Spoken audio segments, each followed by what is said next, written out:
What if the Ninth Doctor had worn a top hat and turtleneck instead of that iconic leather jacket? What if Rose Tyler's entire relationship with the Doctor was built on a lie? And what if J.K. Rowling had written an episode for Doctor Who? Believe it or not, all of those things were either planned or seriously considered. To find out how we went from all of that to the series we got, let's have a look at the original plans for the Ninth Doctor.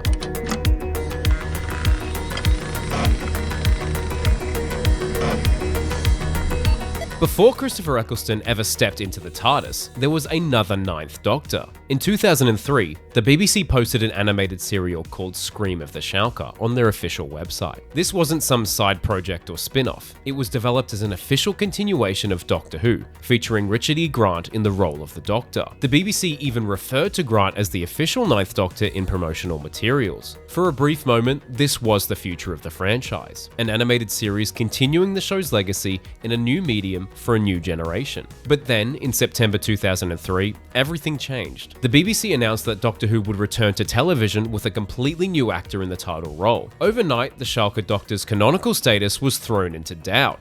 The decision to bring Doctor Who back to television rather than continue it online would prove to be the right call, but it meant sacrificing Grant's interpretation before it could truly take flight. When it came time to cast the Ninth Doctor for the television revival, the production team knew they needed someone with serious acting credentials, someone who could signal to audiences and the industry that this wasn't going to be a nostalgia-driven retread, but a genuine reinvention. Christopher Eccleston was their first choice. At the time of his casting announcement on March 22, 2004, Eccleston was known for intense, gritty dramatic roles, not family-friendly science fiction. Showrunner Russell T Davies remarked that casting Eccleston raised the bar for everyone involved. Other actors linked to the role included Bill Nighy, Richard E. Grant again, Anthony Head, Eddie Izzard, Hugh Grant, and Alan Davies. Who the f***'s Eddie Izzard? Sorry, I didn't mean to swear. I don't know who Eddie Izzard is. Susie Eddie Izzard is an acclaimed British stand-up comedian, actor, writer, and activist. She has appeared in numerous films, including Ocean's 12 and Ocean's 13. But Eccleston was the one they wanted, and crucially, he wanted them too. Eccleston said a large part of him joining was the quality of Davies' scripts, stating he was excited about the opportunity. He had even emailed Davies directly to declare his interest for the role. For Eccleston, this was a chance to work on something aimed at a completely different demographic than his previous work. He also felt, however, that being cast was a risk because he wasn't known for his charm or comedy, and he anticipated potential backlash due to the difference between his interpretation and past Doctors.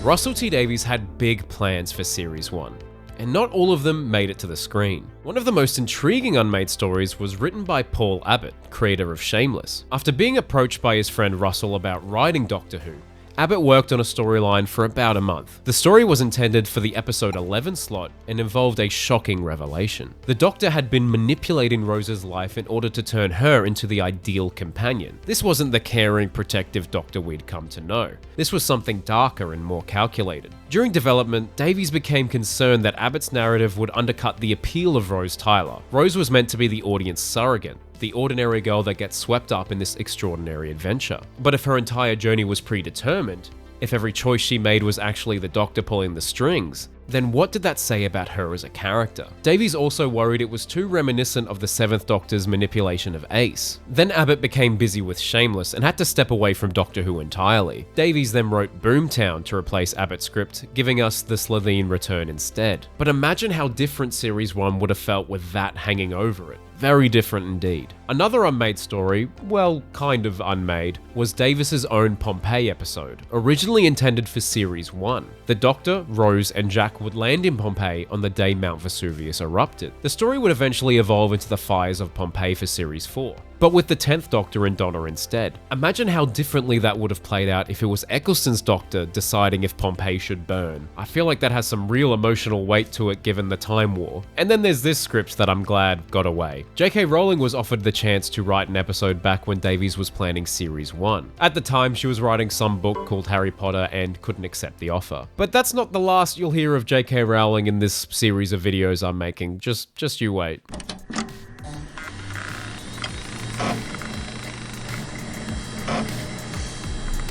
Even the episodes that did make it to screen went through significant changes during production. In Rose, the script called for the Doctor to stick his entire head through the cat flap at Rose's apartment, but when they got to set, the cat flap turned out to be much too small. Eccleston physically could not fit his head through it. Rather than rebuilding the door or finding a new location, they rewrote the scene. It's a small change, but it's a reminder that even the most carefully planned productions have to adapt to the reality on that day. The Unquiet Dead, written by Mark Gatiss, went through far more substantial changes. Originally much darker and more frightening, it was initially titled The Cripping Well Horror, and set at a hotel. The story involved a psychic named Noah Sneed contacting the Gelth, with the maid Gwyneth as a much more minor character. The whole thing had a much more gothic horror vibe. It was Russell T Davies who suggested making it more of a romp, lightening the tone to better fit the family-friendly Saturday evening slot. The result was the episode we got, set during Christmas with Charles Dickens and a more prominent role for Gwyneth. According to Gatiss, there was originally going to be a scene where the Doctor was mistaken for Sneed's new cleaner.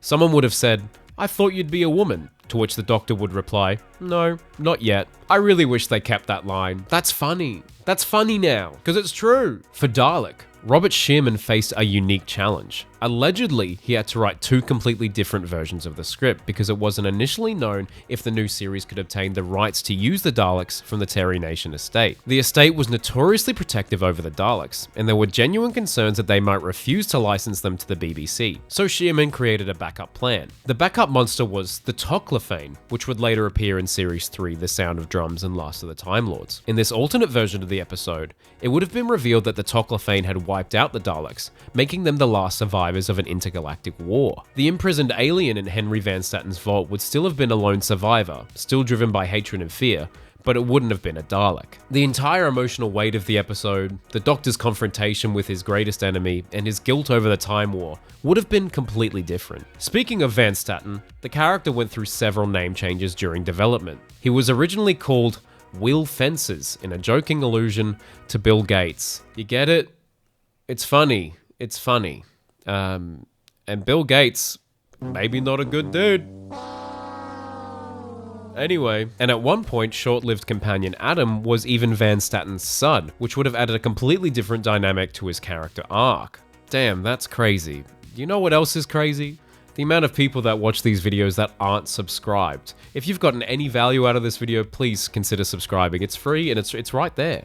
I don't know where the button is, but it's there, I promise you. The Long Game was perhaps one of the most satisfying production stories of all. Rumor has it that Davies originally wrote the concept in the early 1980s and submitted it to the Doctor Who production office in 1987, hoping it would air for the 7th Doctor. Whether it was ever actually read by the production team is unclear, but Davies held on to that story for nearly 2 decades. And when he finally had the chance to run Doctor Who for himself, when he had complete creative control, he brought it back. He took that rejected script from 1987 and turned it into a key part of Series 1's arc, planting the seeds for the Bad Wolf revelation. Talk about a long game.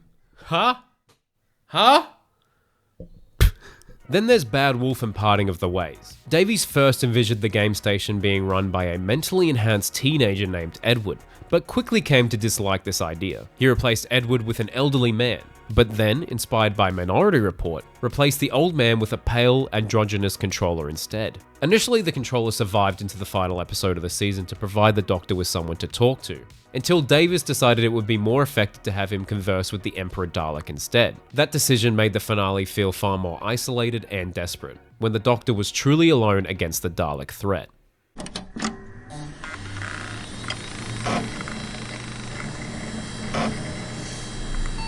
On the 30th of March 2005, just days after the series premiere, the BBC confirmed that Christopher Eccleston would not be staying in the role for a second series. They claimed that he was scared of being typecast. On April 4th, they admitted that this statement had been made without consulting the actor and were forced to apologise. The damage, however, was done. Speaking to the Yorkshire Evening Post in 2010, Eccleston denied that he left due to fear of being typecast. He said that he wasn't comfortable and thought that if he stayed in the job, he would have to blind himself to certain things that he thought were wrong. He believed it was more important to be his own man than to be successful, so he left. According to the Sunday Mirror, an interview for BBC's Doctor Who website that was taken down after his departure revealed that Eccleston had planned to stay for 2 or 3 more years. Plans for Series 2 with the 9th Doctor allegedly included a story dealing with Captain Jack's missing memories. However, these were scrapped after Eccleston's departure, and the creative team decided to write off Jack, feeling that David Tennant needed room to establish himself as the Doctor without another established male companion around. And on a side note, in March 2013, Eccleston discussed plans for Doctor Who's 50th anniversary special with Stephen Moffat. After consideration, he decided not to return. Had he come back, his incarnation would have played the role that ultimately became the War Doctor, portrayed by John Hurt.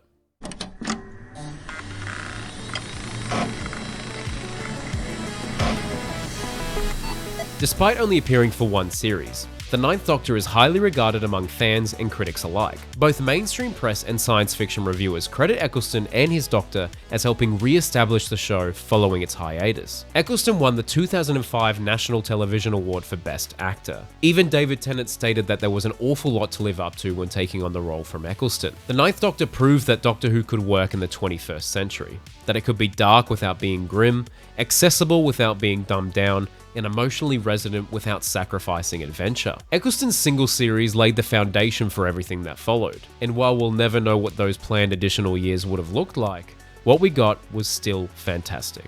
Absolutely fantastic. Thanks for watching everyone, and make sure you subscribe for more of Doctor Who's Untold Stories, and click on that video because YouTube thinks you'll like it. Bye!